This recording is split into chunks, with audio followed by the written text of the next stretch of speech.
more trouble and more of a health concern going to the landfill to pay something, or going to Pastoral's waste and dropping stuff off there. That's probably more hazardous than being in a controlled environment at a treatment plant. I understand that too, but to me, you just don't have enough room down there. Half of it's in the floodplain and so on, but it'd be interesting to know how much have we paid for, instead of just upgrading the treatment plant, how much have we paid for that 99,200 square foot building that's going to go in there as far as design? So the design for that, as I mentioned earlier with Rand's question, that's at 90%. It's pretty much done. Yeah. So the money that was spent on it is already gone. When we get to construction, if the board decides to change course from what they had approved previously and want a different building, then there would be additional costs to redesign the building. So, we went forward based on the floor plan that was proposed to the board, that the board approved to move forward with. We're not asking for money to change the building as part of tonight's request. But, if we get to the point at the end where we're building this and we need to cut somewhere, then logically that building would be where we would cut. Right. All right. But like I said, I am concerned about taking 9,200 square foot off that area down there, because half of it's in the floodplain. And, the property that you have down there, that's a lot of square footage. So that, I know it's been a while since we looked at this. Then you gotta have parking. Yeah. So I know it's been a while since we looked at a plan, it's probably almost a year since you guys looked at the last plan. And it really hasn't changed from that. But there's, again, that's not part of what we're asking tonight, but there is parking for the public, there's parking for staff. Probably a good 30% of that building is a meeting room for board meetings, for public meetings, that could be available to the public, so they have an additional space to use.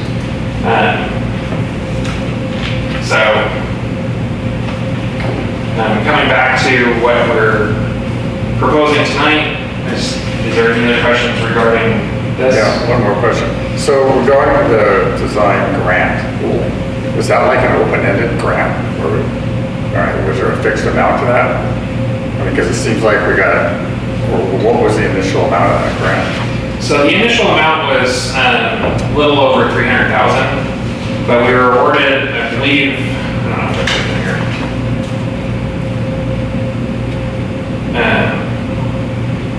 I didn't put it in here, unfortunately, but the additional grant was, I think, $1.3 million. Okay, so the total was 1 point, okay. Yeah, I don't know for certain that it's 1.3. I can look it up and I can let you know, but. So we have to put out the money and then we get it back. That's the way the grants work. So we bill quarterly and then within a month or so, they return. So the $798,000 initial contract, how much of that have we gotten now? I would have to look, but we do bill quarterly, so I would imagine that we've gotten the majority of that back, except for what was billed the first quarter of this year and potentially the last quarter of last year. Okay. And so the $410 additional dollars for $10,000, that'll come out of what, a reserve or a cash fund? So currently we're paying for everything out of the operational cash, and then the reimbursement is going back to operational cash. And then you did say we would get either 95 to 100% of the money covered that we spent? Depending on what the final total of this comes to, it should cover roughly 95 to 100% of what our design and planning outlay was. Okay, so it's only 95% and we're kicking in a little over 70 grand out of our own pocket. Right. If we have 1.2 million. And we don't know that until the end. And then now we're kind of at the limit point. we get any more changeovers, we'd be pretty much exceeding our grant limit.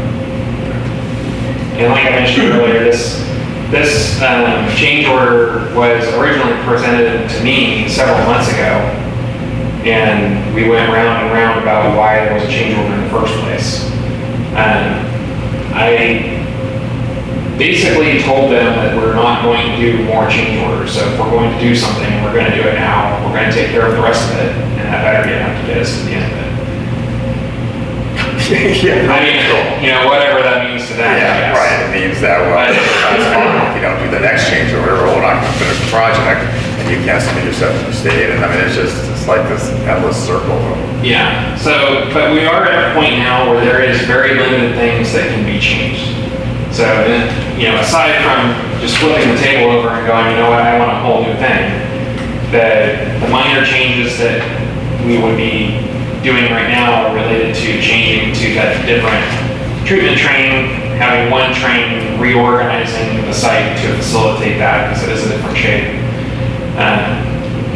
And some of the things that are being designed now are for value engineering. So we're going to be consolidating, which will save us money in installation costs. So although we might be paying a little bit more now, which I don't really like, and you obviously don't like, but it could be saving us, you know, I don't know, I wouldn't even want to guess, but it could be saving us quite a bit of money in the construction phase. so if things go reasonably well, what do you think the timeline would be when we get the grant to actually build the project? So, assuming that, this is June, so assuming that the state changes our ranking and puts us at the top of the list and funds us and says they're going to fund us this coming fiscal year, and they do that soon, then we could be in construction by the end of this coming fiscal year. Basically how the grants work predominantly from SRF is it's reimbursement, as we discussed, but it's reimbursement back to their obligation date, which is usually before the agreement. So let's say tomorrow I get a letter saying, you know, we're funding your project and we're starting the agreement process. That agreement process will take the better part of a year. But that letter says, generally, they'll tell you when it's funded back to. So they could say, well, because we started, because you had a grant with us to do planning, we're going to fund all of your construction costs back to the beginning of that planning period, which is 2018.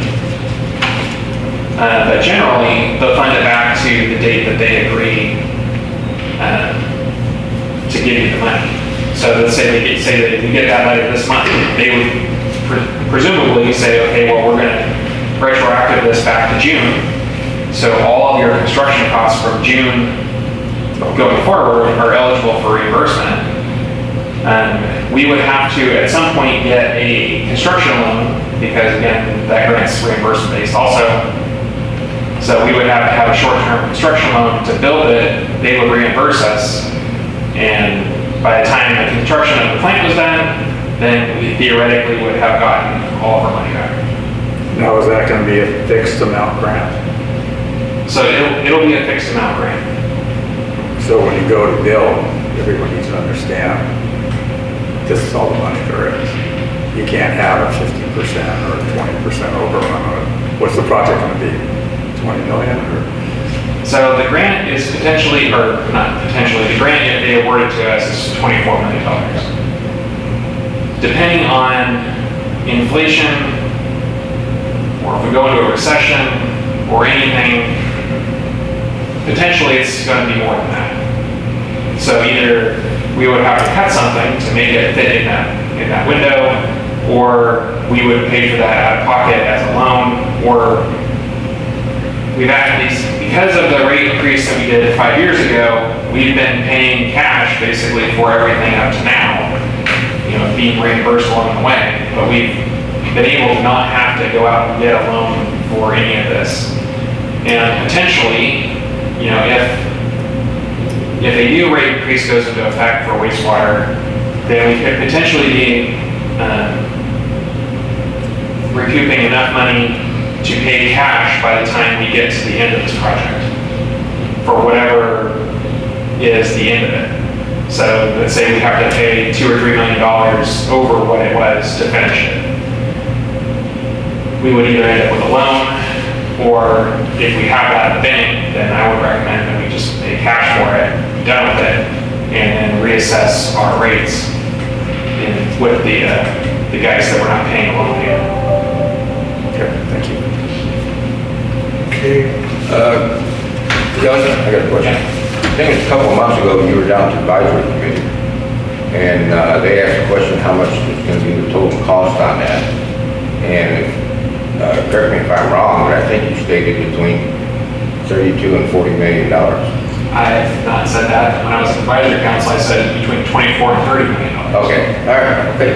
But you did, that was a statement that, Yeah. and that's what you think it's going to cost, correct? So, I mean, I know you can't, nobody can do it, but Yeah, I'm not a magician. that's a rough estimate. so I don't see how it would ever cost more than $30 million. What is being proposed and what the engineers have come across in other projects to basically put costs to this project are roughly 24 to 25 million. But as I just said, if we have more inflation, then that's going to drive it up. If we go into some sort of a recession, then prices could drop. But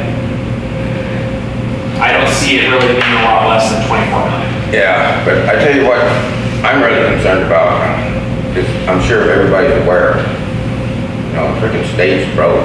And I've heard places where they were supposed to get a $15 million grant, all they got was $5 million.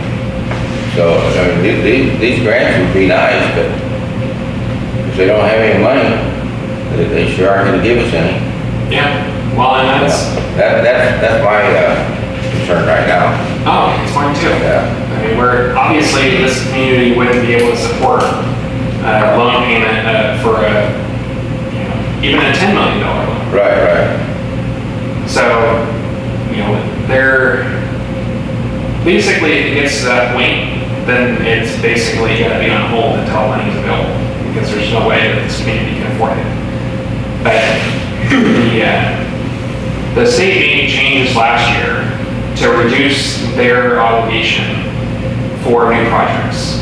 So, and that's how we ended up on the list in the first place, was through their old system. But their new system reduced the number of grants that they're giving out, which is why we didn't receive money or receive an agreement last year. So that's why we're working to increase our standing on the list, get towards the top of the list. Once they agree to pay something, then they're going to pay that. There's a lot of programs though, like you said, USDA in particular has lost all their funding. So where they were originally getting 50, 60, 70 million dollars a year to hand out to people, this year they have 7 for the entire state. So there's a lot of programs that just said, we don't have anything, we'll give you a little bit and, good luck. Yeah, well, that's like the county of San Luis.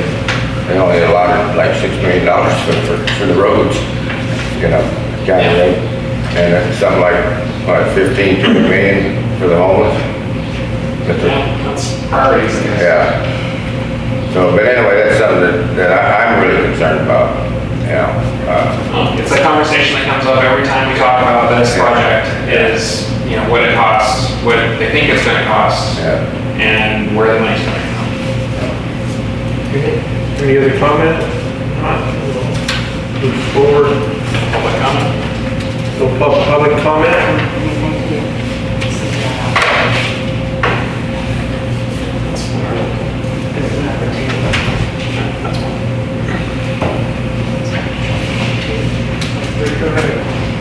Okay, no public comment.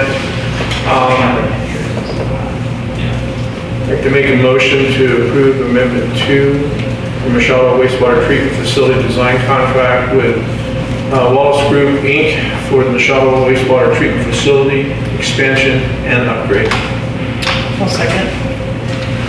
I have a motion on the floor by Director Smiley, as read, to amendment 2 from the Machado wastewater treatment facility design contract with Wallace Group. Let's have a vote, second by Director Gregory. Director Davis, No. Director Calvins, Yes. Director Gregory, Yes. Director Baker, No. Director Smiley. Yes.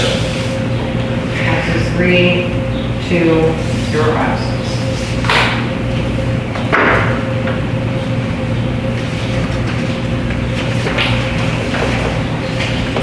Okay. For comment, this section is intended for as an opportunity for board members to make brief announcements, request information from staff, request future agenda items, or to report on their activities related to district business. No action is to be taken until the item is placed on a future agenda.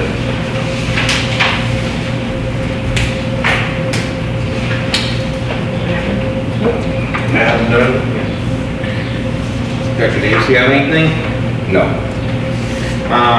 The only thing I wanted to just bring up, I know at our last meeting, we talked a bit about landscaping and possibly sidewalks. I know that when it comes to the board, there's probably questions with the maintenance and everything else.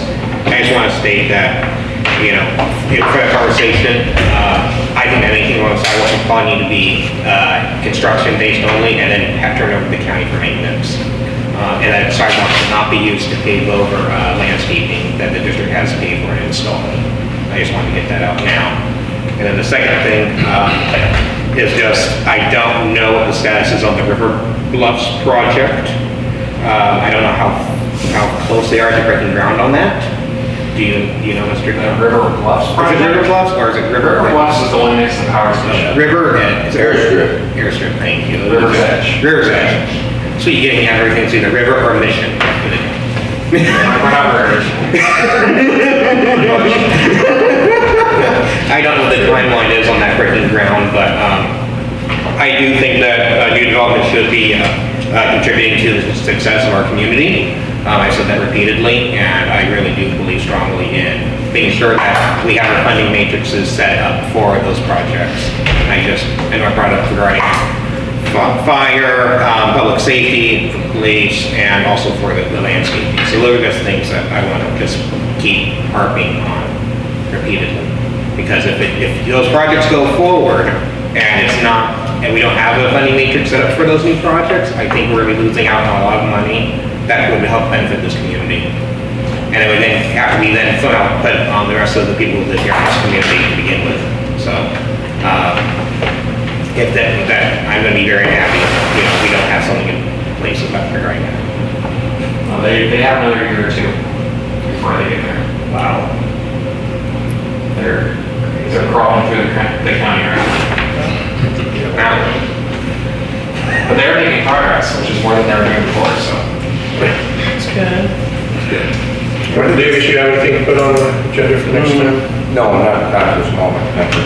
Okay. What did that initiate? Just out of curiosity. The River's Edge project? So I've been here for 17 years. It was a project before I was here. Okay. It's been gone through several different owners, but the current one has by far gotten the farthest. Oh, and Mr. Jones, also regarding the conversation, because I just want to bring it as a board comment. I know there's concerns about the Mission Meadows? Yes, Mission Meadows neighborhood, and yes, thank you for pointing that direction. If I'm not mistaken, our previous district engineer, Dr. Reilly, specifically met with their HOA board regarding this project. We had meetings with them. They've had an opportunity to come to the advisory council. The advisory council typically asked where is the Mission Meadows residents regarding this project. I'm pretty sure that according to county policies that those people were notified about this project. And they've had many opportunities to come to this board and express their opinions one way or the other. So I don't know. So from my understanding, the number of people that go to HOA boards is slightly less than that. That's true. But the Mission Meadows HOA was made aware of it. We are working with the Mission Meadows HOA for easement purposes, so they are aware of the project, we are aware it's moving forward. New opportunities. Okay. That's all. Before we adjourn, I just want to remind everybody that we have another meeting on June 27th. That meeting is going to be very lengthy. So, We have pre-public hearing right away. I think I'm on vacation. I'm going to Alaska. Scott, lock the door. Okay. Okay, nothing further, adjourn the meeting